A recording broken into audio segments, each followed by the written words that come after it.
What is up, everyone? Welcome into the video. My name's Jonathan Messer, host of Booby Sports Show, and in this video, we're going to be predicting the two other playoff games. We're going to combine these because they shouldn't take too long.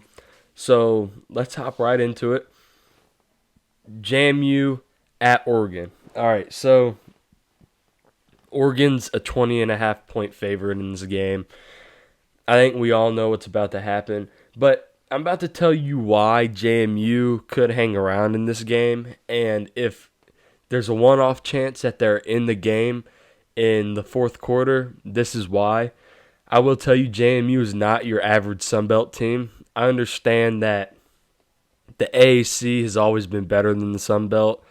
You get cases like Sun Belt Billy that people talk about with Billy Napier because they're really good in the Sun Belt, and then they come and they're not good in the power conferences.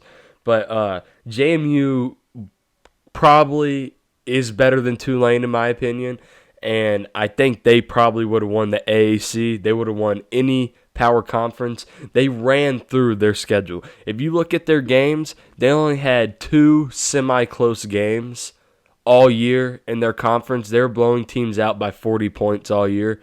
This is the convincing resume that a group of five team needed. If you look at their game against Louisville, they were in it the whole game. They were actually winning up until, I believe, the end of the third quarter. They ended up losing by, I believe, 13 points, but it wasn't a two-possession game.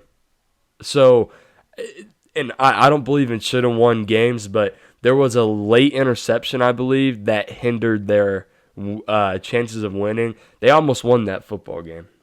And the reason for that is because they are really good. They have a really good quarterback. Alfonso Barnett will probably be playing Power 5 football next year.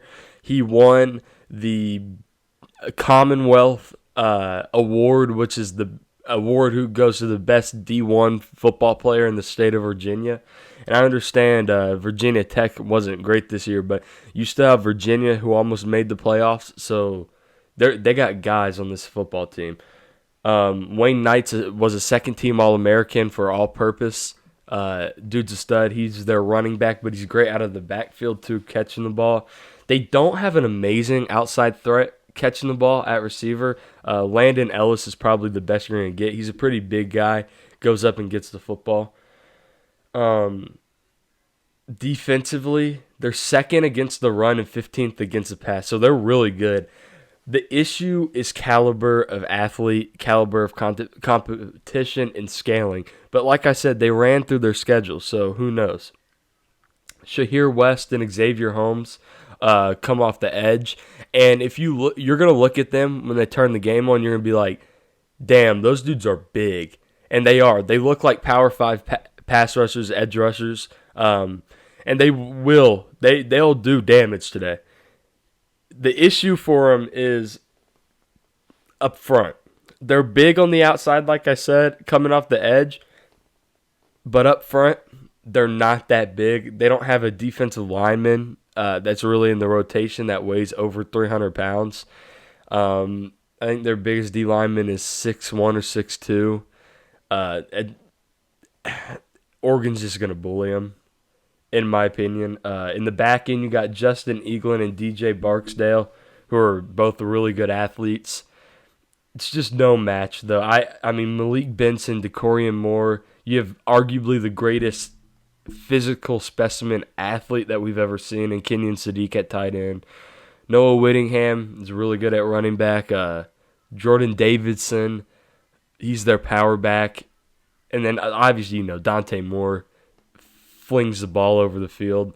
Really good quarterback. I don't see it. I don't see an upset, at least. Even defensively, I mean, JMU's really good on offense, but it's Oregon. It's a Power 5 team. They're 20th against the run. They're second against the pass.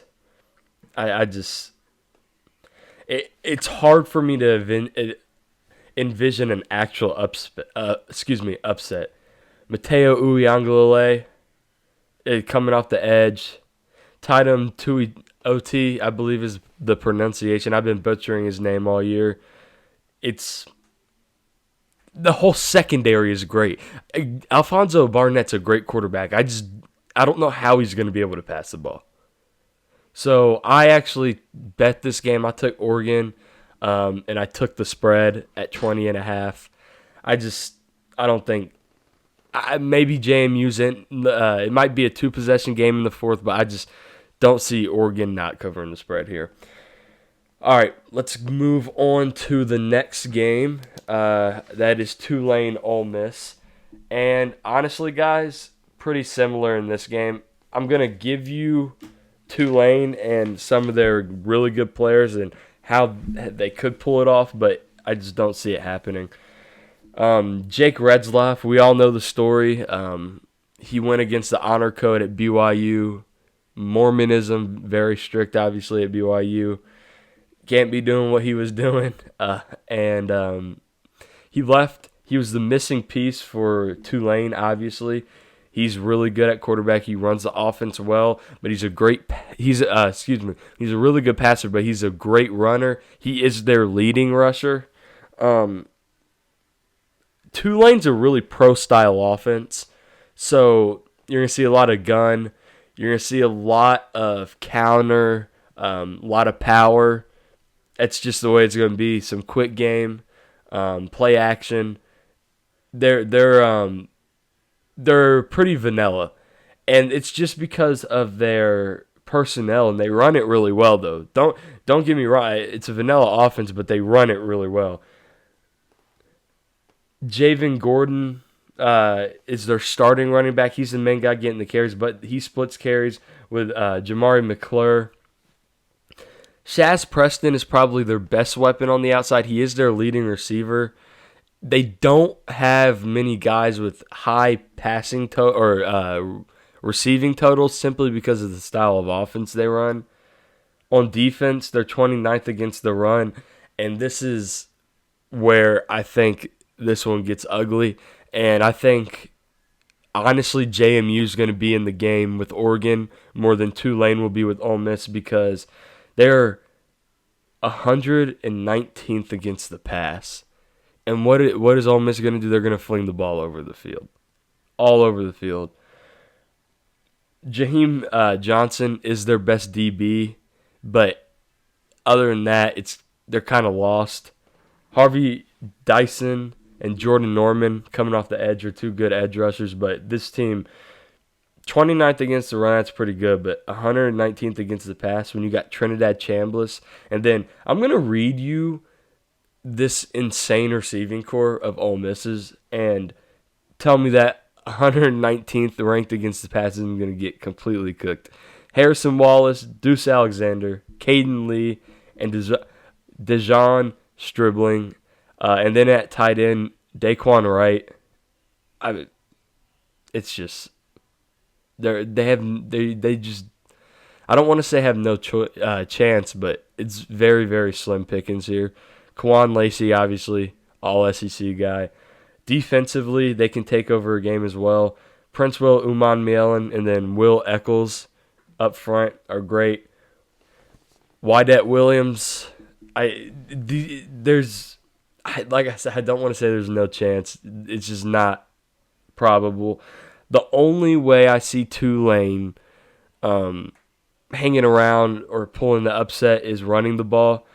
Ole Miss is 26th against the pass, but against the run, they're 72nd. It's not good.